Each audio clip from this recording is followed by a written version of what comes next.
Hey, you guys. Hey, my like three people, which is probably my family. Um, anyways, I was supposed to go to work tonight, but they canceled me. Thank God. I know I need to work because I need the money, but busting your ass for 12 hours is exhausting because you're like physically, you're running around constantly. Mentally, you got to be thinking like beyond your game, like, okay, priorities, as a nurse, like what comes first, what patient, because on medical surgical floor, it's the ratio is 1 to 5, so one nurse to 5 patients. At times, there have been times where we go out of ratio, where it's 1 to 6 patients, but that's like a law that we're really not supposed to be doing that. You know, it's just, yeah. But so at work, it's like, because some people, I think, imagine, or unless like you've been hospitalized for something serious, not just something like, oh, I fell and got scratched, so they took me to ER to check me out or whatever. I broke a finger.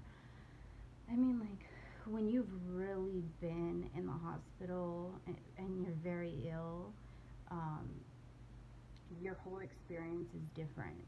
It's not the same as somebody that's like in and out. And us as RNs, we tend to see everything. You get a little bit of everything, especially on a medical surgical floor. It's considered, like the bad units. Like you get all like the they just say certain things about that floor that I'm not gonna say because it's very like demeaning and not nice.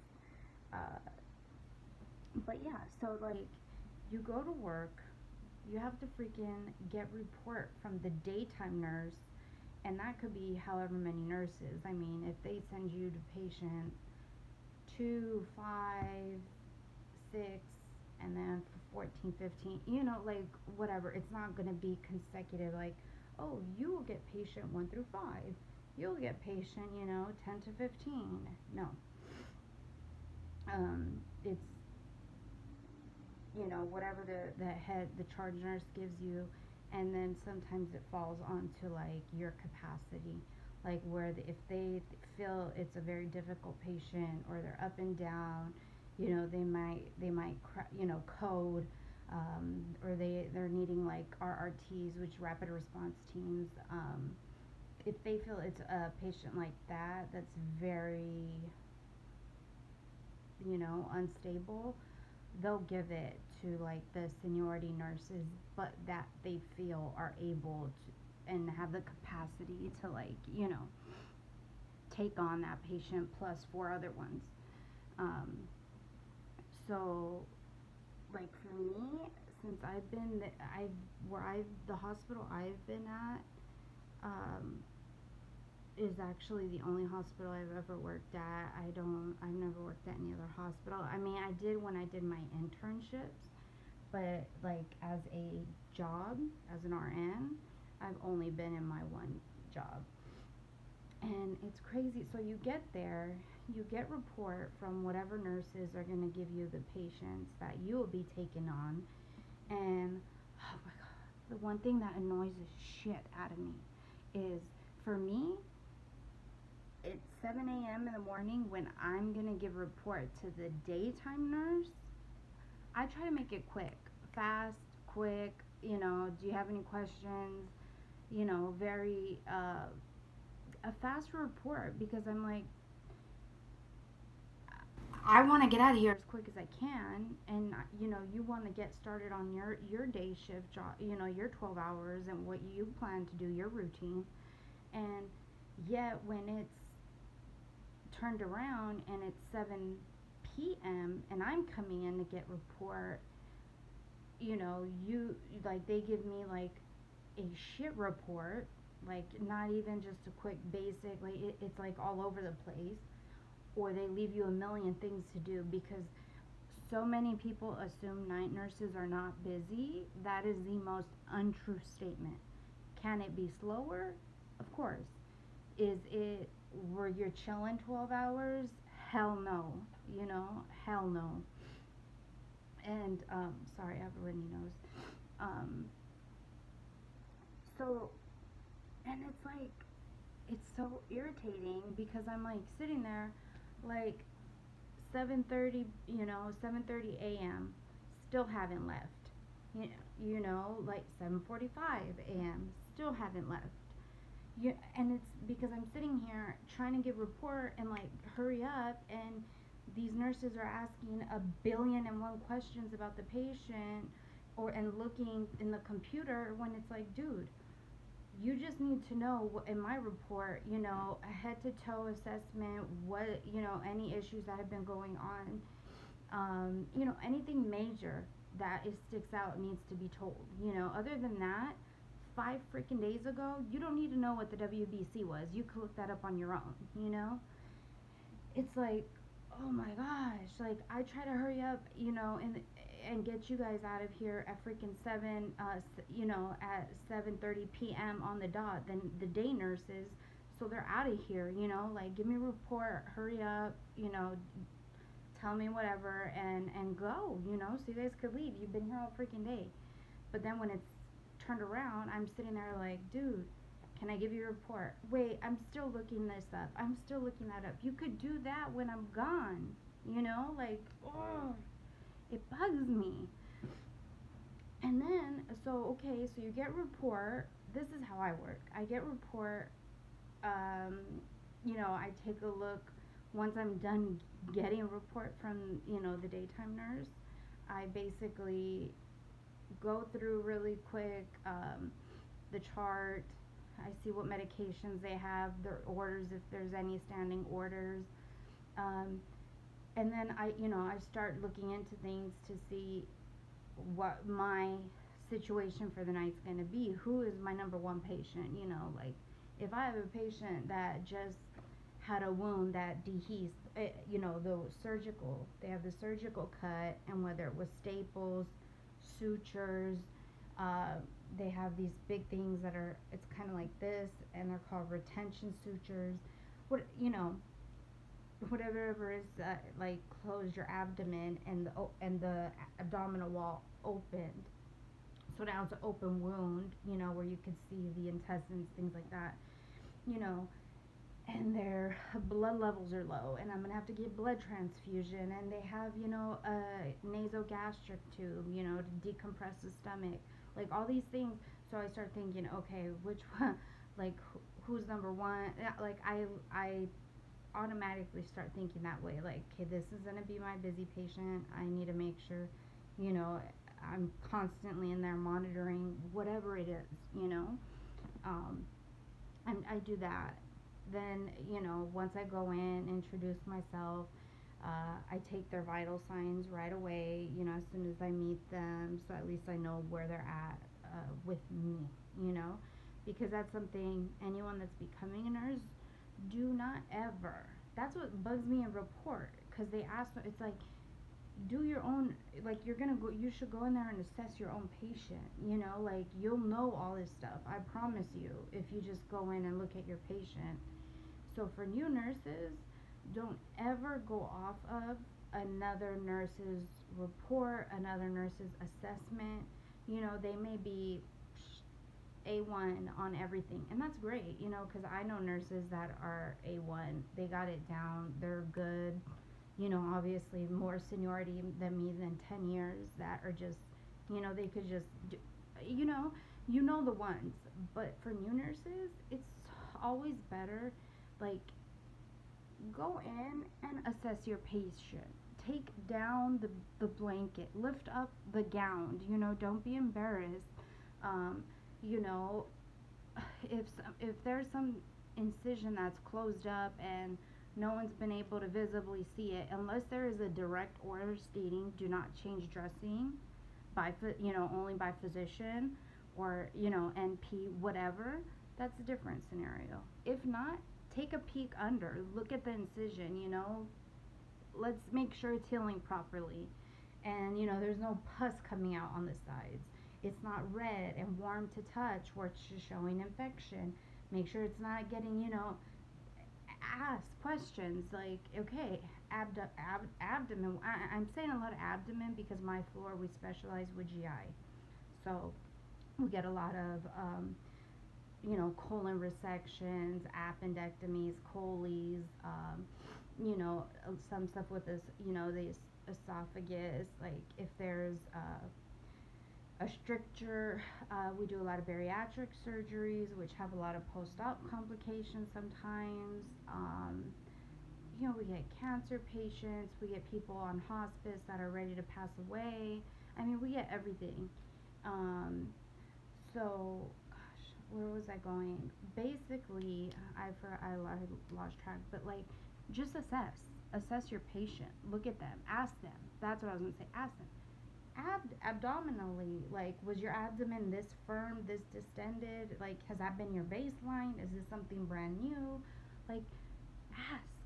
And some nurses, I feel like they just go off of what they heard from you and kind of just go about their day, and you know that's that. Like, because I'm just like, oh, what the hell? Like, there's just certain things that blow my mind that I'm like, can that really, you really didn't like look or check, or you're expecting me to give you a head to toe full on assessment or and assess their entire background? Like, no, like you should be able to do that. Like, meet your patient, ask them questions. But like, okay, so then after I go in, I meet my patients, I introduce myself. There's usually family members that will be there and ask like 1,010,000 questions. That's kind of when I know if they have not just arrived like an hour or so. Because like at my job, it's like if it's 5:30, I believe is the cutoff time. 5:30 a.m., 5:30 p.m. If they get there by that time, you just need to make sure their vital signs are stable. Other than that, you don't need to admit them. Call doctors for orders, initiate orders, start doing all this stuff. You don't have to. So if it's not something like that, like they came in at 5:30, I'm cool then. Like you don't know the patient, you don't know nothing about them. That's my job to go in and assess them, and that means everything. In an admission, you're asking everything. Medical history, medications, psychiatric, questions to know where they're at mentally. Like there's a bunch of stuff.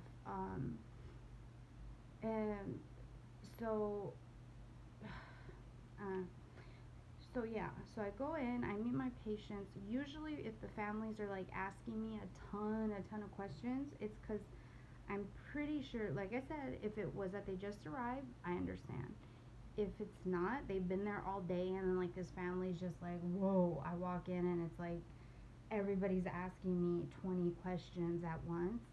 I'm like, damn, like that other nurse probably didn't take the time to sit and really like fully answer their questions or concerns to the best of the ability that they can, you know and I've been told a lot, and I'm not saying this like in a good way. I've been told a lot that I'm too nice to patients and family.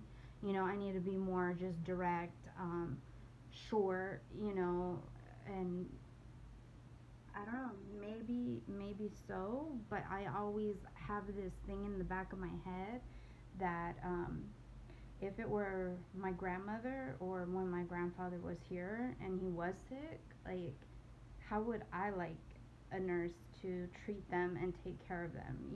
Like how what would I want out of that? Out of a situation like that, and it sure isn't somebody that's just in and out and doesn't seem to truly care for what I'm going through and whatever, whether it was my grandfather or my grandmother, what they're going through, you know, um, that's sad. Like, that's just sad overall, when people become that callous.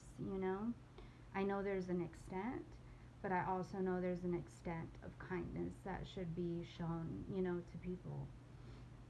And that's why, like, I always get told, like, "Ah, you're too nice, you shouldn't be like that." But to each his own, that's my nursing way.